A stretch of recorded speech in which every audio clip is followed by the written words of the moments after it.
We're here for a couple of reasons: to show the general this facility, take a tour, to thank the women in the Guardian House and the staff and all they do for our women and the challenges the women are facing up to and overcoming.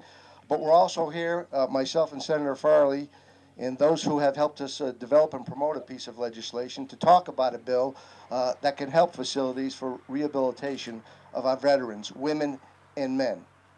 You know, there's a phrase that's often used when somebody does you a favor. It's thank you for everything. Now, usually when we say thank you for everything, you know, it's somebody brought over a pie to the house, or gave our kid a ride to school, or cooked us a dinner, or wrote us a letter of recommendation. When we say, and we should say it, thank you for everything to the veterans, literally, we mean thank you for everything. It's a reality. When we turned 2000 as a nation, we decided in the New York State Legislature, myself and Senator Farley, to pass a resolution designating the persons of the century. You know who those persons of the century were?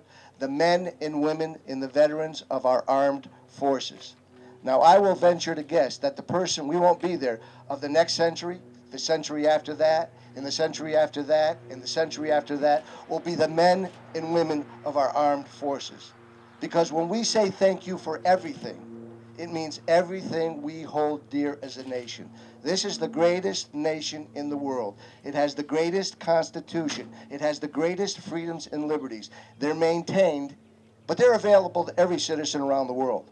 We just are able to enjoy them because of the sacrifices of the men and the women who are in our armed forces. So today, as we thank them, and as we realize they've stood up for us and sacrificed much beyond what we could ever comprehend, we know that we have to stand up for them. And this is a facility which helps us be able to stand up for them and provide them the services they need to get back into their community and be productive citizens with their families. Now, many of our veterans come back home, and visually you can see the impact of war, of battle, of being part of our armed forces. But many of them come back and we don't see that impact because it's mental, it's emotional, it's psychological, it's spiritual impact. This facility is one of those that provides the opportunity for them to face those challenges and overcome those challenges, which in many instances are more painful and more difficult to overcome than the physical challenges of the men and women of our armed forces when they come back.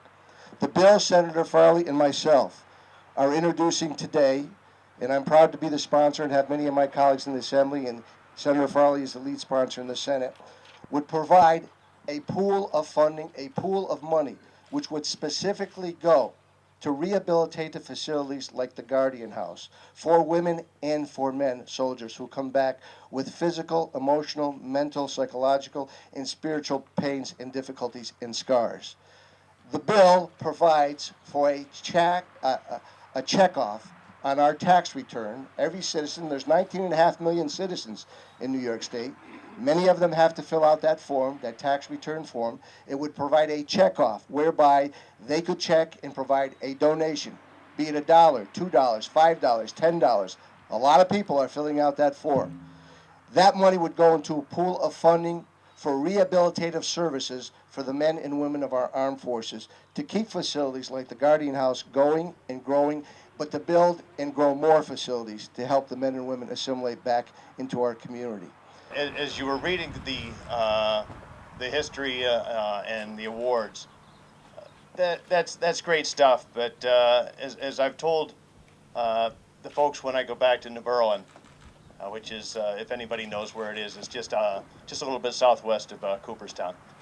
I tell them that my proudest accomplishment and the thing that I'm proudest of is that I'm a dirt road boy from outside of Otsego County, and I'm the son of Don and Louise Lennon, but I'm from upstate New York, where Army values are what I was raised on.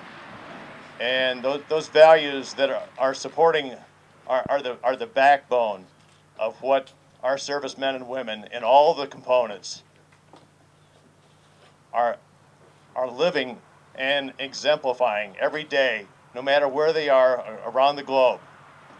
I don't know whether folks realize this or not, but the military today is a pretty elite force. It is a pretty technical force. It is a force that where only the cream of the crop can get in. The last numbers I saw was of the 18 to 25-year-olds, only 23% of them can get into the military without some sort of a waiver. Less than 1 in 4 of our young men and women between 18 and 25 can even get into the military. That gives you a pretty good idea of the quality of the men and women that have raised their hand and said, I'll go forward and I will support and defend the Constitution of the United States of America. And that's the other thing that I wanted to cover here, is that we're not, and this is what makes America the wonderful country that it is.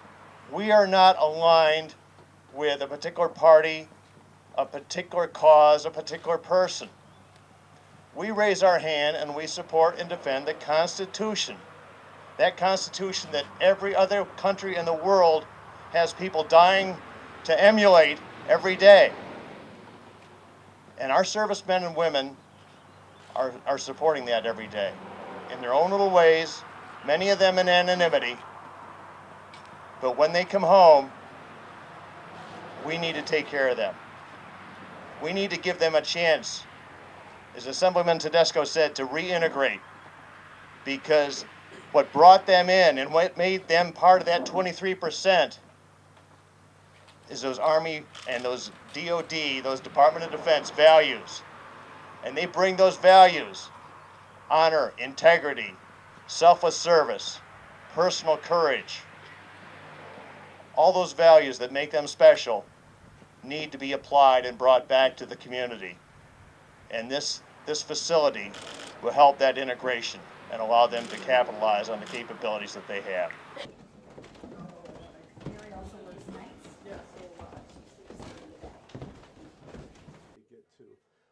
I mean, down at the mail house, we even have 3 veterans now that are working up at the National Cemetery that they come and pick them up and bring them.